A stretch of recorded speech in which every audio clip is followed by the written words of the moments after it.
আসসালামু আলাইকুম প্রিয় ভাই ও বোনেরা। রমজানের প্রতিটি দিনের শুরুটা খুব নীরবভাবে হয়। চারপাশে তখন গভীর ঘুম, রাস্তাঘাট ফাঁকা, আকাশে হালকা অন্ধকারের চাদর। কিন্তু ঠিক সেই সময় একজন মুমিনের ঘরে ক্ষীণ আলো জ্বলে ওঠে। অ্যালার্মের শব্দে কিংবা অভ্যাসের টানে সে ধীরে ধীরে উঠে বসে। চোখে এখনো ঘুম, শরীরে ক্লান্তি, কিন্তু অন্তরে একটা অদ্ভুত প্রশান্তি। কারণ সে জানে এই মুহূর্তটা আল্লাহর জন্য। এই মুহূর্তটার নাম শাহরি। অনেকে বলেন সেহরি, কেউ বলেন সেহেরি, কেউ আবার শাহরি। নামের উচ্চারণে পার্থক্য থাকলেও এর গুরুত্বে কোনো পার্থক্য নেই। বরং এই ছোট্ট সময়টুকুই রমজানের পুরো দিনের ভিত করে দেয়। আজ আমরা খুব ধীরে ধীরে গভীরভাবে কথা বলবো শাহরির ফজিলত ও বরকত নিয়ে। কেন নবী সাল্লাল্লাহু আলাইহি ওয়াসাল্লাম শাহরিকে এত গুরুত্ব দিয়েছেন? কেন এই সময়টুকু রোজার ভেতরে এত বড় স্থান দখল করে আছে? আর আমরা কিভাবে এই আমলকে শুধু একটি খাবার নয়, বরং একটি ইবাদতে রূপান্তর করতে পারি? রমজানের রোজা শুধু না খেয়ে থাকা নয়, এটি নিয়তের ইবাদত। সুবহে সাদিক থেকে সূর্যাস্ত পর্যন্ত আল্লাহর সন্তুষ্টির জন্য পানাহার থেকে বিরত থাকা। আর সেই রোজার প্রস্তুতি শুরু হয় শাহরির মাধ্যমে। বাহ্যিকভাবে এটি একটি খাবার, কিছু ভাত, রুটি, খেজুর, পানি। কিন্তু বাস্তবে এটি ঘোষণা, আজকের দিনটা আমি আল্লাহর জন্য রাখলাম। আমি নিজের চাহিদাকে নিয়ন্ত্রণ করব, নিজের ইচ্ছাকে দমিয়ে রাখব, শুধু আমার রবের সন্তুষ্টির জন্য। নবী সাল্লাল্লাহু আলাইহি ওয়াসাল্লাম শাহরির ব্যাপারে বিশেষভাবে উৎসাহ দিয়েছেন। তিনি বলেছেন, তোমরা শাহরি গ্রহণ করো, কারণ শাহরির মধ্যে বরকত রয়েছে। এই হাদিসটি সহিহ বুখারী ও সহিহ মুসলিমে বর্ণিত হয়েছে। লক্ষ্য করুন, তিনি শুধু বলেননি শাহরি খাও, তিনি বলেছেন এতে বরকত আছে। আর বরকত মানে শুধু বেশি খাবার নয়, বরকত মানে কম জিনিসে বেশি উপকার, কম সময়ে বেশি সওয়াব, ছোট আমলে বড় প্রতিদান। এই বরকত কয়েকভাবে আসে। প্রথমত, এটি সুন্নাহ অনুসরণের বরকত। আমরা যখন শাহরি করি, তখন আমরা সরাসরি নবীজির একটি সুন্নাহ পালন করি। দ্বিতীয়ত, এটি শারীরিক শক্তির বরকত। সারাদিনের রোজার জন্য শরীর প্রস্তুত হয়। তৃতীয়ত, এটি আধ্যাত্মিক বরকত। কারণ শাহরির সময়টা রাতের শেষ অংশ, যে সময় আল্লাহ তাআলা বান্দাদের ডেকে বলেন, কে আছে যে আমার কাছে দোয়া করবে, আমি তার দোয়া কবুল করব। কে আছে যে ক্ষমা চাইবে, আমি তাকে ক্ষমা করব। অন্য এক হাদিসে নবী সাল্লাল্লাহু আলাইহি ওয়াসাল্লাম বলেছেন, আমাদের রোজা ও আহলে কিতাবদের রোজার মধ্যে পার্থক্য হল শাহরি গ্রহণ করা। অর্থাৎ শাহরি আমাদের উম্মতের একটি স্বাতন্ত্র্য। এটি শুধু খাবার নয়, এটি আমাদের পরিচয়। আমরা এই সুন্নাহর মাধ্যমে অন্যদের থেকে আলাদা হই। আমরা প্রিয় নবীর অনুসারী হিসেবে নিজেদের পরিচয় তুলে ধরি। এখন প্রশ্ন আসে, শাহরির সময় কখন? আলেমগণ ব্যাখ্যা করেছেন যে রাতের শেষ অংশ শাহরির উত্তম সময়, বিশেষ করে শেষ তৃতীয়াংশ। নবী সাল্লাল্লাহু আলাইহি ওয়াসাল্লাম শাহরি দেরিতে খেতে পছন্দ করতেন।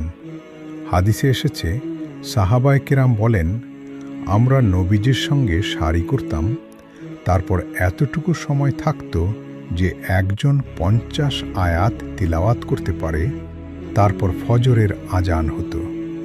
এর মাধ্যমে বোঝা যায় শাহরি শেষ মুহূর্ত পর্যন্ত বিলম্ব করা সুন্নাহ, তবে ফজর শুরু হয়ে যাওয়ার আগে। এই দেরিতে শাহরি করার ভেতরেও আছে রহমত। কারণ এতে রাতের শেষ অংশে জেগে থাকার সুযোগ হয়। অনেকে শাহরির আগে তাহাজ্জুদ পড়েন, কেউ কোরআন তিলাওয়াত করেন, কেউ নীরবে বসে ইস্তিগফার করেন।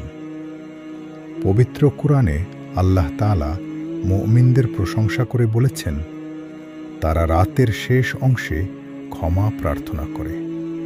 ভাবুন তো, সারি আমাদেরকে সেই সময়ের সাথে যুক্ত করে দেয় যে সময়টা আল্লাহর নৈকট্যের সময়। অনেকে মনে করেন সারি মানেই বিশাল আয়োজন, টেবিল ভরা খাবার, নানা রকম পদ।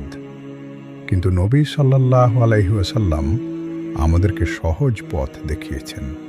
তিনি বলেছেন, যদি এক ঢোক পানীয় হয় তবুও সারি গ্রহণ করো। অন্য বর্ণনায় এসেছে, এক লোকমা খাবার হলেও যথেষ্ট। অর্থাৎ মূল কথা হলো সারি করা অতিরিক্ত আয়োজন নয়। এখানে একটি গুরুত্বপূর্ণ শিক্ষা আছে। সারি ইচ্ছাকৃতভাবে বাদ দেওয়া ঠিক নয়। কেউ যদি অলসতার কারণে বলে, আজ আর উঠব না, সরাসরি রোজা রাখব, তাহলে সে একটি সুন্নাহ থেকে বঞ্চিত হয়। সারি হল আনুগত্যের চিহ্ন। আমরা যখন ঘুম ভেঙে উঠি তখন আমরা আল্লাহকে বলি, হে আল্লাহ, আমি তোমার নির্দেশ মানতে প্রস্তুত। সাহরি আসলে একটি মুজাহাদা, নিজের নফসের বিরুদ্ধে সংগ্রাম। আরামের বিছানা ছেড়ে ওঠা সহজ নয়, বিশেষ করে যখন রাত ছোট হয়, ঘুম কম হয়। কিন্তু এই কষ্টের ভেতরেই আছে তাকওয়ার অনুশীলন। রোজার মূল লক্ষ্যই তো তাকওয়া অর্জন করা, আর তাকওয়া শুরু হয় ছোট ছোট সিদ্ধান্ত থেকে। অ্যালার্ম বন্ধ করে আবার ঘুমিয়ে পড়া, এটা সহজ। কিন্তু উঠে ওযু করা, দুহাত তুলে দোয়া করা, এটা মুমিনের পথ। তবে সারির আরেকটি দিকও আমাদের মনে রাখতে হবে, এটি যেন ভোজনের প্রতিযোগিতায় পরিণত না হয়। রোজার শিক্ষা হল সংযম। যদি সারিতে অতি ভোজন করি তাহলে সারাদিন অলসতা, ভারী ভাব, ইবাদতে অনীহা চলে আসে। নবী সাল্লাল্লাহু আলাইহি ওয়াসাল্লাম বলেছেন, আদম সন্তানের জন্য কয়েক লোকমা যথেষ্ট, যা তার পেট সোজা রাখবে। তাই পরিমিত, সুস্থ ও হালাল খাদ্য গ্রহণই উত্তম। সারির সময় পানির গুরুত্ব অনেক।